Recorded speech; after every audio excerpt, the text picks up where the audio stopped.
Ecnotalks, ver, ouvir, ver, pensar, a economia está no ar, é só olhar. Ecnotalks, simples de entender, com as regras certas tu vais aprender. 11. Temos aqui um gráfico e diz-nos, calcule com base nos dados apresentados no gráfico 2, o valor das importações do grupo de produtos agrícolas em 2021, sabendo que o valor das exportações deste grupo de produtos foi a 3.913 milhões de euros em 2020. Apresentar fórmulas e tudo isso. Portanto, nós aqui temos no gráfico a taxa de cobertura em 2020. Sabemos que a taxa de cobertura é, então, o valor das exportações sobre o valor das importações vezes 100. Temos o tal 52% e temos o valor... Podes meter bem mais, por favor? Temos o valor do valor das exportações desse grupo em 2020. Portanto, fazemos 52 é igual a 3.913 sobre as importações, que é aquilo que nós queremos descobrir, vezes 100.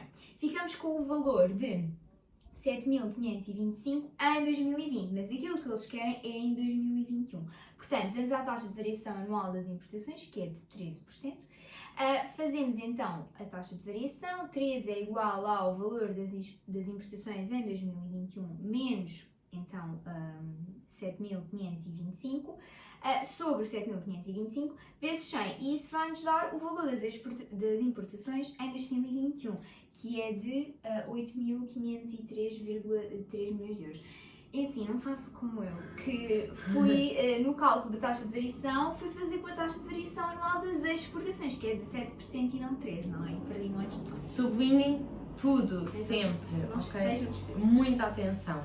E escrevam as fórmulas todas. Cada fórmula, se forem ver, tem uma cotação. Por isso tem pelo menos 1 ou 2 pontos garantidos.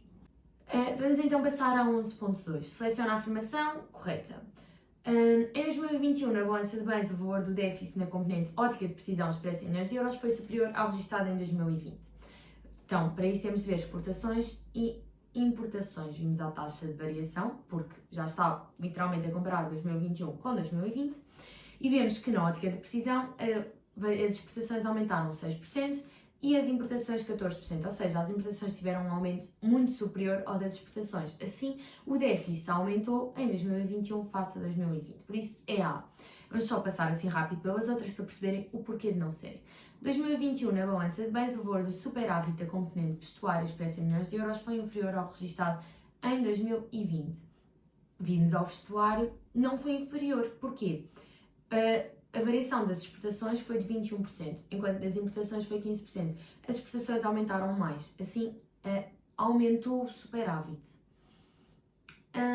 2021, na balança de bens, o valor do déficit da componente madeira e cortiça, expressa em milhões de euros, foi inferior ao registado em 2020. Vimos aqui madeira e cortiça. O déficit foi inferior? Não, foi superior, porque as importações foram de 29%, enquanto que a variação das exportações de 15%. A variação das importações foi muito superior. Por fim, a D, em 2021, na balança de bens, o valor do superávit da componente máquinas e aparelhos foi superior ao registado em 2020. Máquinas e aparelhos, taxa de variação de exportações 15%, taxa de variação importações 17%, importações foi superior. Não há superávit aqui, por isso está incorreto. Temos agora um texto e 3 gráficos, se não me engano. São dois gráficos.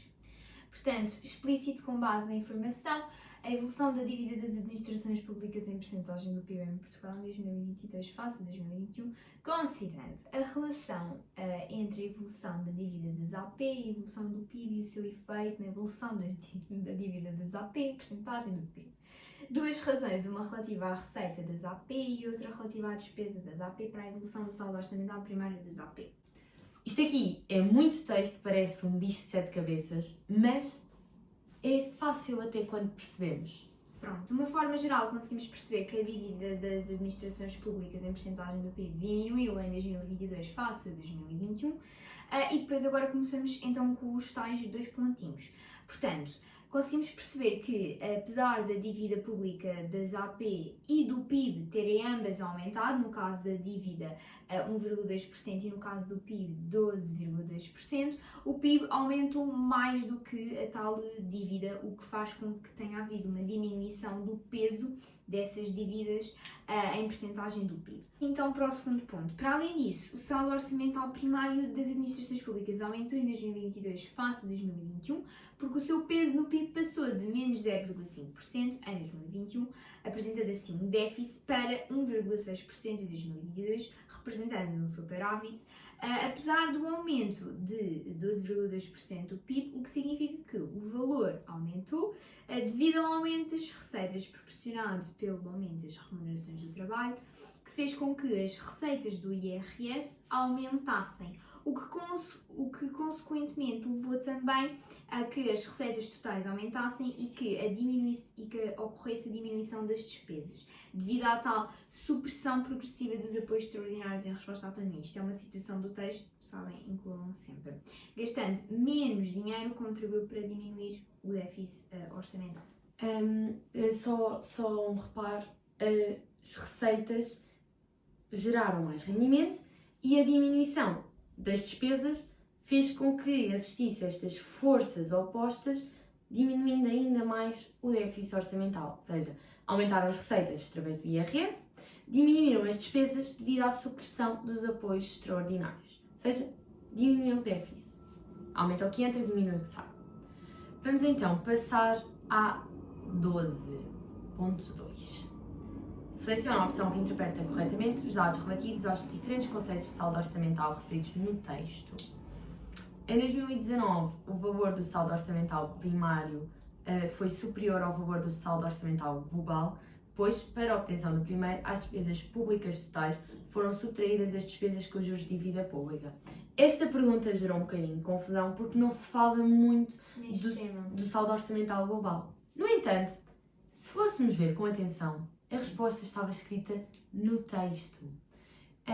Porque está aqui escrito, desse ano, o saldo orçamental primário, que exclui os encargos com juros de dívida pública, voltou a aproximar-se dos valores. Ou seja, tudo o que diga que o saldo orçamental primário inclui os juros de dívida pública está errado. A está certa, eu já a li, ela está corretíssima. Vamos ver porque é que a B não é. Em 2020, quer o saldo orçamental primário, quer o saldo orçamental global, foram positivos. Depois fala-nos da redução dos encargos dos juros de dívida pública. O saldo primário não tem juros de dívida pública. E é isso que acontece nas outras linhas todas. Por isso só pode ser A. Vamos então passar à 13. Ok, temos aqui então uma tabela e diz para selecionar e considerando todo o resto constante a opção que analisa corretamente para o dia 20 de dezembro de cada um dos anos o efeito e evolução da taxa de câmbio no comércio externo de bens em Portugal. Portanto, em 2023, face a 2022, ocorreu um processo de desvalorização da coroa da Islândia face ao euro, o que poderá ter provocado o aumento do preço expresso em coroas dos bens importados pela Islândia provenientes de Portugal. Isto é muito texto, mas na realidade é só pensarmos taxas de câmbio, aumenta, diminui, ver comparações. Por isso, lá está, é extremamente importante sublinhar os exercícios no exame de economia, porque senão vão-se perder no meio de tanta informação. Portanto, a A está errada porquê? Porque não é um processo de desvalorização, é um processo de valorização. Porque passou de 151 para 150 da coroa da Islândia. Depois, em 2023, face a 2022, ocorreu um processo de valorização do euro face à rúpia da Índia, o que poderá ter provocado a redução do preço dos bens importados por Portugal provenientes da Índia.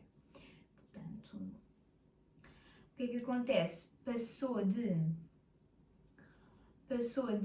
a rúpia aumentou o valor da taxa de câmbio, portanto, expresso em euros, passou de 87 para 91, quer dizer que houve uma desvalorização, uma valorização do euro, ou seja, uma desvalorização da rúpia e uma valorização do euro, portanto esta aqui está correta. Sempre que há uma valorização da moeda de um país, faz com que os bens importados do outro país sejam mais baratos, por isso a B está certa. Vamos passar à 14, acho que não vale a pena explicar as outras porque é sempre a mesma coisa. Sim, é o mesmo pensamento. seleciona a opção que apresenta medidas da política económica e social do Estado que poderiam ter contribuído para a evolução dos indicadores apresentados. Vamos ver o que é que acontece aos indicadores. Vamos ver. Então, em 2022 face a 2021, a redução da taxa de risco de pobreza dos desempregados poderá ter resultado do aumento do subsídio de desemprego. 2022 face a 2021, deu-se um aumento, Exato, por isso não não se é uma A. redução. Em 2021 face a 2020, o agravamento da taxa de risco de pobreza dos reformados poderá ter resultado da redução das pensões e das reformas. 2021 dos reformados diminuiu face a 2020, por isso também está Também não incorreto. pode ser. Se em 2022 face a 2021 a redução da taxa de risco de pobreza dos empregados poderá ter resultado do aumento das prestações sociais dos trabalhadores. Mas aqui, 2022 está certo, diminuiu. É uma justificação válida? Claro que é. Diminui o risco de pobreza dos empregados porque há maiores prestações sociais, ou seja, a C está certíssima. Já agora, só falta a D, vou explicar também. Em 2021 face a 2022, agravamento da taxa de risco de pobreza. Não houve um agravamento, houve sim uma redução. Passamos então à 15, em que... Esta é Exato, é aquela que... é a pergunta, nós consideramos esta ser a pergunta mais difícil do exame. Então, na empresa produtora do bem X verifica-se a lei dos rendimentos marginais decrescentes quando são empregados ou mais trabalhadores. Podemos analisar o gráfico e vemos que no sexto trabalhador temos a tal dimensão ótima. A partir do emprego do sétimo trabalhador existe uma redução, portanto tem que ser 7, ou seja, o tal 2. Depois, o valor da produtividade média do trabalho quando a empresa emprega 8 trabalhadores é ao valor da produtividade marginal do oitavo trabalhador. Vamos ao oitavo trabalhador e vemos que a produtividade média do trabalho foi superior à produtividade marginal do trabalho, porque 220 é superior a 150. É a 3. Depois, o acréscimo da quantidade produzida do bem X quando a empresa emprega o segundo trabalhador é, espaço, ao número de unidades produzidas em média quando a empresa emprega 3 trabalhadores. Vamos aqui ver, produtividade marginal no segundo trabalhador está a 80, produtividade média no terceiro está a 80, por isso é igual, é 1. Por fim, temos a D. A empresa produz a quantidade máxima do bem X quando emprega espaço trabalhadores. Nós próprias, como sempre dizemos, também estamos a aprender ao gravarmos este podcast. E esta realmente é uma pergunta que ambas erramos e que ambas não conseguimos perceber inteiramente. A explicação que nós arranjamos e que nós pesquisámos e perguntámos à nossa professora foi: nós, quando temos uma produtividade marginal ainda positiva, há sempre um acréscimo quando aumenta o número de trabalhadores. Ou seja, aqui houve um acréscimo de 150%, 150 unidades ao empregar o oitavo trabalhador. Apesar desse acréscimo ser menor, continua a ser superior, ou seja, a quantidade produzida continua sempre a aumentar. Daí, quando nos dizem a empresa produz a quantidade máxima, a resposta é a 3, 8, porque apesar de aumentar menos, aumentou. Por isso é a 3. Passamos então a 16. Temos aqui o PIB por habitante em diferentes países e podemos afirmar que ocorreu um processo de convergência real da economia. Vamos ter da Grécia com a média da União Europeia 27 países em 2023 face a 2013. Primeiro, o que é importante percebermos aqui? O que é convergência? É quando se aproxima do valor base da União Europeia, que é 100. E, portanto, temos na Grécia em 2023 face a 2013. Portanto, não houve convergência porque o valor reduziu, passou de 72 para 67. Houve uma divergência. Exatamente. Da Eslovénia com a média em 2023 face a 2013. Portanto, houve, sim, uma convergência porque passou de 83 para 91, aproximou-se dos tais 100.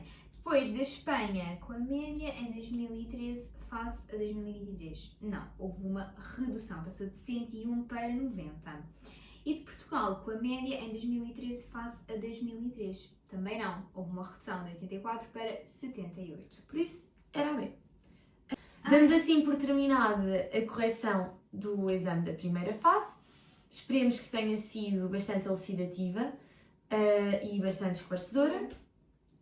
E se tiverem alguma dúvida, mandem-nos mensagem. nós resolvemos. Fiquem à espera da segunda fase que também vamos fazer isto. Beijinhos! Até à próxima.